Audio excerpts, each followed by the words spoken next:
Dan aku mendengar suara yang nyaring dari dalam bait suci berkata kepada ketujuh malaikat itu, "Pergilah dan tumpahkanlah ketujuh cawan murka Allah itu ke atas bumi."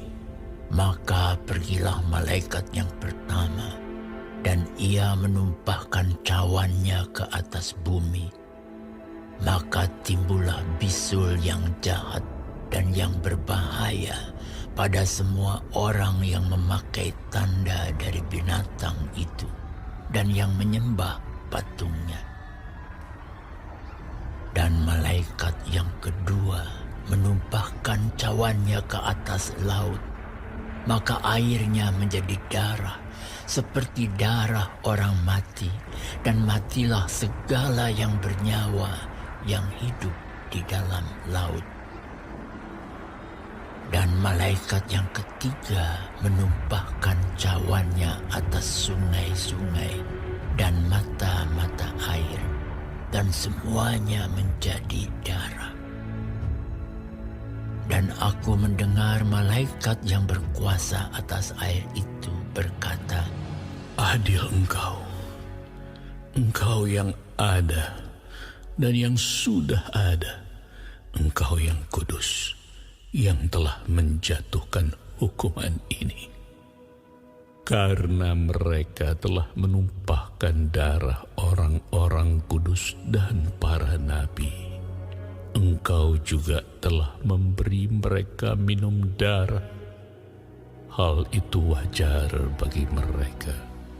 Dan aku mendengar mezbah itu berkata, "Ya Tuhan Allah yang Maha Kuasa, benar dan adil segala penghakiman-Mu."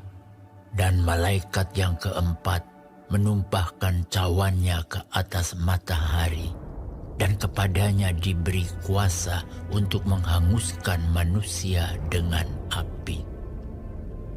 Dan manusia dihanguskan oleh panas api yang dahsyat, dan mereka menghujat nama Allah yang berkuasa atas malapetaka-malapetaka itu, dan mereka tidak bertobat untuk memuliakan Dia.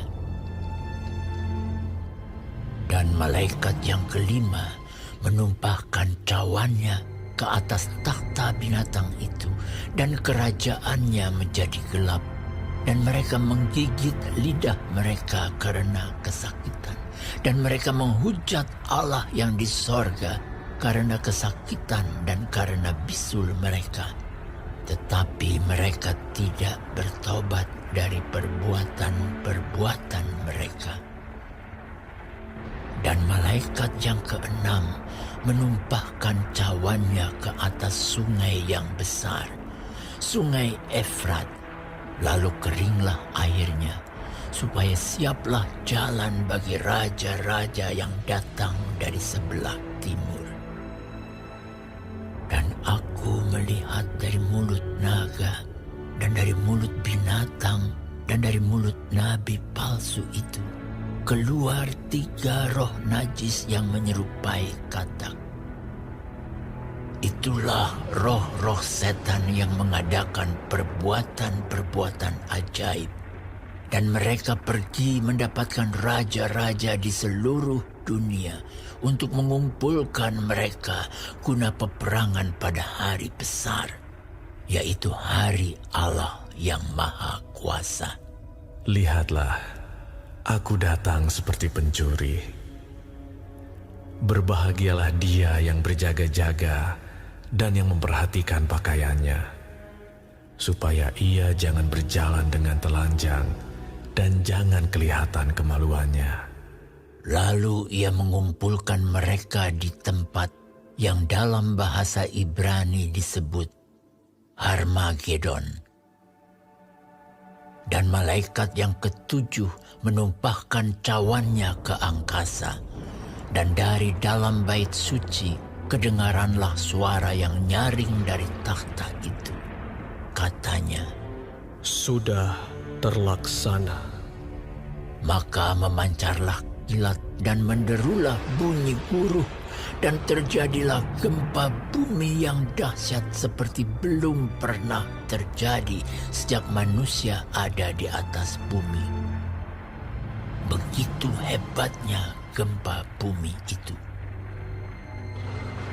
Lalu terbelahlah kota besar itu menjadi 3 bagian, dan runtuhlah kota-kota bangsa-bangsa yang tidak mengenal Allah.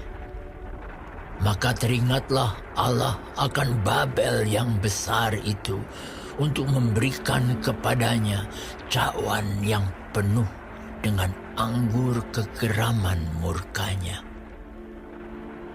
Dan semua pulau hilang lenyap, dan tidak ditemukan lagi gunung-gunung. Dan hujan es besar seberat 100 pon jatuh dari langit menimpa manusia. Dan manusia menghujat Allah karena malapetaka hujan es itu. Sebab malapetaka itu sangat dahsyat.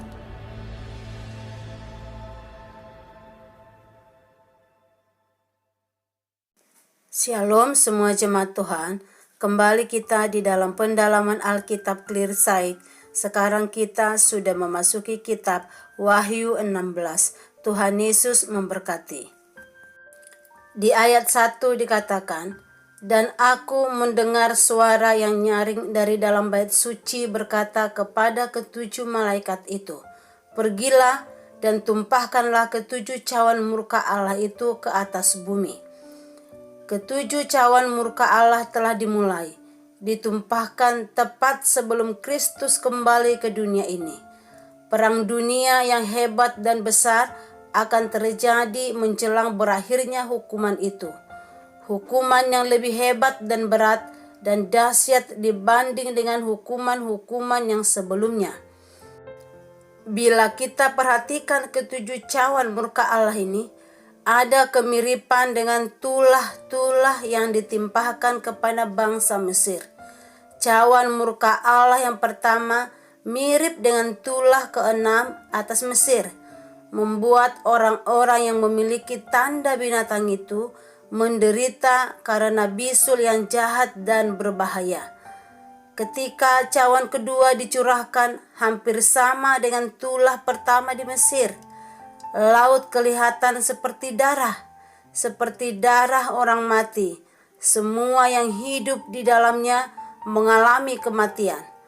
Penghakiman Allah itu semakin mengerikan seiring dengan meningkatnya kefasikan dosa dan kesudahan dari segala zaman yang sudah semakin mendekat.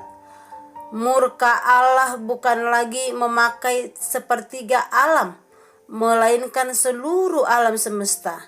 Tidak ada lagi tempat untuk bersembunyi. Semua terlihat, tidak bisa menghindar lagi dari luapan murkanya Tuhan.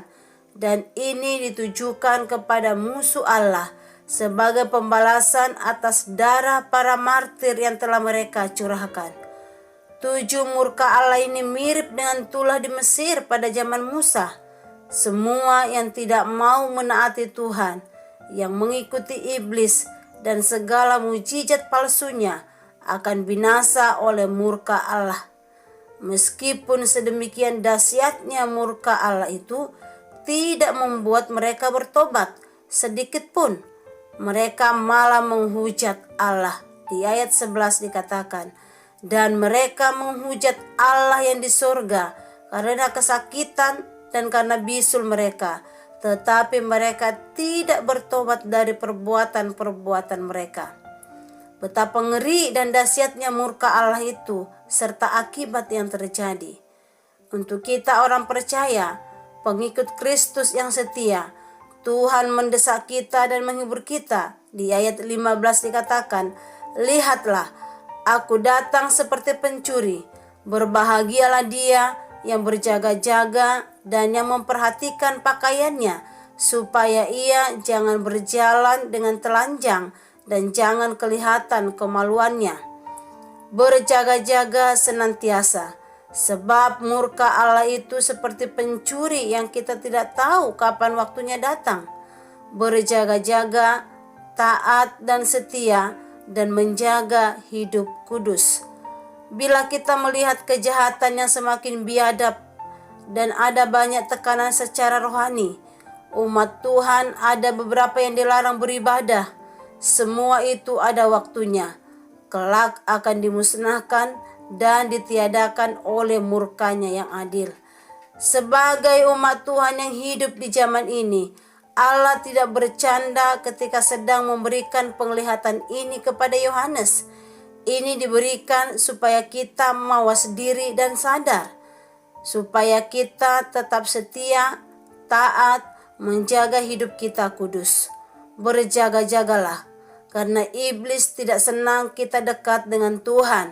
Dia akan berusaha menjauhkan kita dari Tuhan. Oleh karena itu, setialah di dalam Tuhan, setialah di dalam pembacaan firman Tuhan, setialah mendengarkan pendalaman Alkitab clear saik ini, supaya ada modal kita untuk tetap melekat kepada Tuhan. Tuhan kiranya memampukan saya dan saudara untuk hidup terus berjaga-jaga di dalam Tuhan. Amin. Tuhan Yesus memberkati.